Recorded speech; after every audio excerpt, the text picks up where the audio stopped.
பணம் சம்பாதிப்பது இவ்வளோ ஈஸியா? இப்ப இன்னைய நாள் ஓடுச்சுன்னா திரும்ப வராது. எல்லாருக்கும் இருக்கணுங்க. நான் எல்லாருக்கும் கடவுள் கொடுத்துரு. இது நம்ம சேனல். உங்கள் ஆதரவுக்கு மிக்க நன்றி. ஹாய் ஃப்ரெண்ட்ஸ், எல்லாரும் எப்படி இருக்கீங்க? எல்லாரும் சூப்பரா இருப்பீங்கன்னு நம்புறேன். வாங்க, பணம் சம்பாதிப்பது ரொம்பவே ஈஸி அப்படின்னு நான் சொல்றேன். நீங்க என்ன சொல்றீங்க? அது எப்படிங்க? பணம் எவ்வளோ ஒரு கஷ்டப்பட்டு சம்பாதிக்க வேண்டியதா இருக்குது. இருக்கப்பட்டவங்களுக்கெல்லாம் பணம் சம்பாதிக்கிறது ஈஸியா தாங்க இருக்கும். இல்லாதப்பட்டவங்கலாம் என்னங்க பண்ணுவாங்க? ரொம்ப உழைச்சி உழைச்சி உழைச்சி நான் நாரா போறேன், வாழ்க்கையில என்னால பணம் சேர்க்க முடியல, வாழ்க்கையில கஷ்டப்பட்டுட்டு தான் இருக்கிறேன் அப்படின்னு சொல்றவங்க எல்லாம் நிறைய பேர் இருக்காங்க. ஆனா உண்மை என்னன்னு பாத்தீங்கன்னா, கொஞ்சமா உழைப்போட சேர்ந்த கொஞ்சம் மூளையும் வேணுங்க. இருந்தாக்கா நம்ம நியாயமான முறையில ஈஸியாவே சம்பாதிக்கலாங்க. பணம் சம்பாதிப்பது இவ்வளோ ஈஸியா அப்படின்னு நீங்க நான் சொல்றதை கேட்டுட்டு அப்படியே வியப்புல பார்க்காதீங்க. உண்மையாவேங்க நம்மள்ட்ட கான்பிடென்ட்டும் நம்ம மேல நம்பிக்கையும் நம்மளால முடியும் அப்படிங்கிற அந்த எண்ணமும் மட்டும் இருந்தா போதுங்க. கண்டிப்பா உங்களால பணம் சம்பாதிக்கிறது ரொம்பவே ஈஸிங்க. உழைப்பால உயரலாம் அப்படின்னு சொல்லி நீங்க கேட்டிருப்பீங்க. உழைச்சா உயர்ந்துட முடியுமாங்க? சின்ன பிள்ளையிலேருந்தே கஷ்டப்படுறவங்க எவ்வளோ பேர் இருக்கிறாங்க. இன்னமும் கஷ்டப்பட்டுட்டு, அதாவது நான் சின்ன பிள்ளையிலேருந்து கஷ்டப்படுறேன், இன்னமும் நான் கஷ்டப்படுறேன் அப்படின்னு சொல்லிட்டு 60 வயசுல உள்ளவங்க கூட இன்னைக்கு புலம்புறத நம்ம பார்க்குறோம்.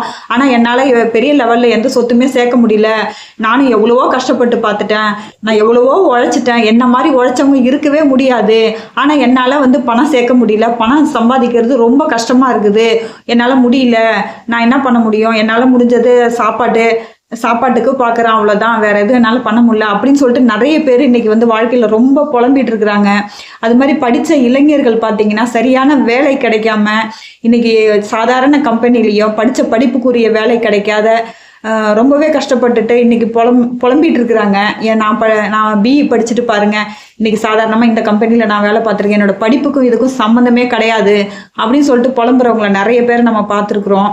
அது மாதிரி பார்த்தீங்கன்னாக்கா ஒண்ணுமே படிச்சிருக்க மாட்டாங்கங்க. ஆனா பாத்தீங்கன்னா ஒரு நாளைக்கு 1000 ரூபா சம்பாதிப்பாங்க, 2000 ரூபா சம்பாதிப்பாங்க. ஸோ இந்த மாதிரி ஒரு கேட்டகரி இருக்கிறாங்க. ஸோ இதெல்லாம் எப்படி பணம் அவங்களால எப்படி சில பேரால மட்டும் எப்படி ஈஸியா சம்பாதிக்க முடியுது? நம்ம இவ்வளோ திறமை இருந்தோம், நம்ம படிச்சிருந்தோம், நம்மளால ஏன் முடியல அப்படின்னு சொல்லிட்டு நீங்களே கேட்டிருக்கீங்களா? என்னைக்காவது யாராவது? நம்ம கேட்டுக்கிறது கிடையாது.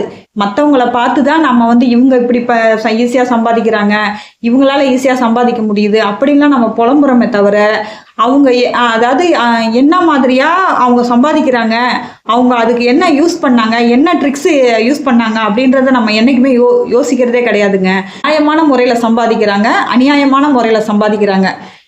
இப்போ அநியாயமா சம்பாதிக்கிறவங்களை பத்தி நம்ம பேசல. அநியாயமா சம்பாதிக்கிறது நம்மளுக்கு ஒட்டவும் ஒட்டாது. நம்ம அந்த நம்மளுடைய தேவைகளுக்கு அதை செலவு பண்ணா நம்மளுக்கு மன நிறைவையும் கொடுக்காது. அது வேஸ்ட்டுங்க. நியாயமான முறையில நம்மளால சம்பாதிக்க முடியும் ஈஸியா அப்படின்னு எடுத்துக்கிட்டிங்கன்னா, அதை நம்ம நியாயமான முறையில செலவு பண்ணக்குள்ள கண்டிப்பா நம்மளுக்கு மன நிறைவை கொடுக்குங்க. இப்போ ஈஸியா எப்படி சம்பாதிக்கிறது அப்படின்னு கொஞ்சம் மூளை வேணுங்க. கொஞ்சமா இருந்தா போதும். நம்ம எந்த தொழில் வேணாலும் செய்யலாம், எந்த வேலை வேணாலும் செய்யலாம். கொஞ்சம் நம்ம அந்த மூளையை யூஸ் பண்ணி அந்த உழைப்புக்கேற்ற வருமானம் நம்மளுக்கு இருக்குதா அப்படின்றத நம்ம முதல்ல யோசிக்கணும்.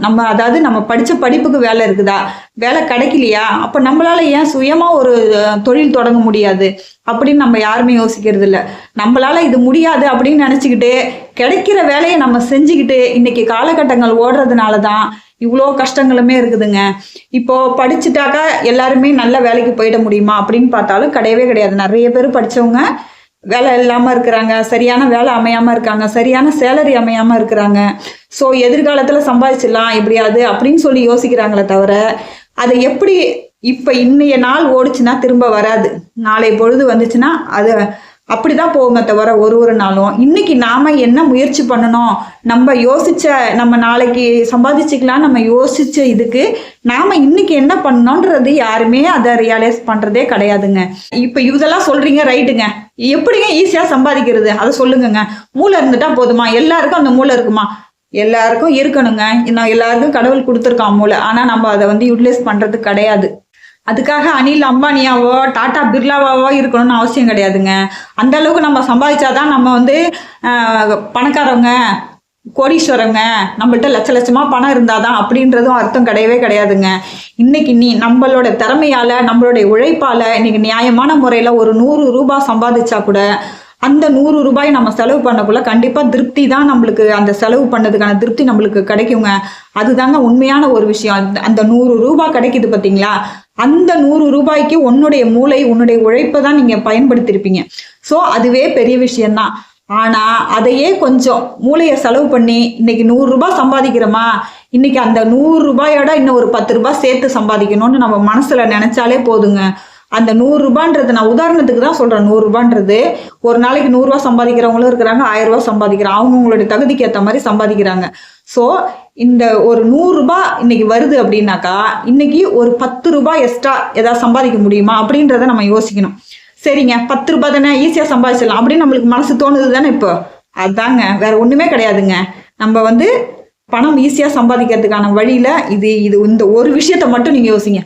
இப்போ தினக்கூலி போறோம், ஒரு 100 ரூபாய் கிடைக்குது, அப்போ இன்னும் ஒரு 10 ரூபாய் எக்ஸ்ட்ரா நம்ம சம்பாதிக்கணும் இன்னைய பொழுதுக்கு அப்படின்னு நம்ம மைண்ட்ல திட்டமிட்டா போதுங்க.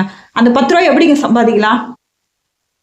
ஒரு 10 நிமிஷம், ஒரு அரை மணி நேரம் வேற ஏதாவது நம்மளுக்கு ஃப்ரீ டைம்ல வேற ஏதாவது ஒரு ஒர்க் பண்ணாக்கா அந்த 10 ரூபாய் நம்மளுக்கு கிடைக்கும். அப்போ இன்னைய டார்கெட்டை நம்ம முடிச்சிட்டோம். ஓகேவா? அந்த மாதிரி இப்போ மறுநாள் நம்ம நேத்தி 10 ரூபாய் எக்ஸ்ட்ரா சம்பாதிச்சோம், இன்னைக்கு இன்னும் ஒரு 10 ரூபாய் சம்பாதிச்சா 120 ரூபாய் இன்னைக்கு வருமானம் அப்படின்னு சொல்லிட்டு நம்மளுடைய டார்கெட்டை கொஞ்சம் கொஞ்சமா நமக்குள்ளேயே ஒரு செல்ஃப் இன்க்ரீஸ்ன்னு சொல்லுவோம்ல, அந்த கான்ஃபிடென்ட்டை நம்ம மனசுக்குள்ளார வர வச்சு அதை ஒரு நாளும் நம்ம செயலாக்கப்படுத்தக்குள்ள கண்டிப்பா நம்மளால ஈஸியா சம்பாதிக்க முடியும் அப்படின்றது நம்மளுடைய மனசுக்கு அந்த நம்பிக்கை வரக்குள்ள கண்டிப்பா நாமளும் கோடீஸ்வரர் தான் அப்படின்னு நீங்க மனசுல திட்டமிட்டுட்டு ஒரு நாளும் நீங்க மிஸ் பண்ணாம அடுத்தடுத்த படிக்கட்டை எடுத்து வச்சிங்கன்னா கண்டிப்பா உங்களாலையும் சக்சஸ் பண்ண முடியும் அப்படிங்கறத நான் இந்த வீடியோவில் சொல்ல வரேன். ட்ரை பண்ணி பார்த்துட்டு எனக்கு உங்களுடைய கருத்துக்களை இந்த கமெண்ட்ஸ்ல பதிவு பண்ணுங்க. ஓகே, பை ஃப்ரெண்ட்ஸ், நெக்ஸ்ட் வீடியோல பார்க்கலாம்.